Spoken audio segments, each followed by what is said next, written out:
Memang sedap, mengenyangkan dan confirm halal. Oh my god! Wow! Okey, nak beli kat sini kalau kat R&R kita boleh beli yang halal macam potato, asam-asam, kacang ni.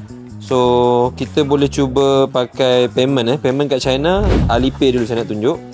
Kita dah ada top up dalam ni, kita pay. So, terus scan je. Okey, dah payment success.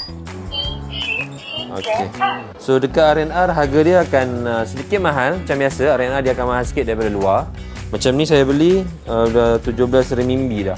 So dekat RM10 jugalah, agak mahal lah sebenarnya. Tapi okey, still okey. Okey. Kita makan ni, ya Allah. Dia ada ni sekali. So sedap.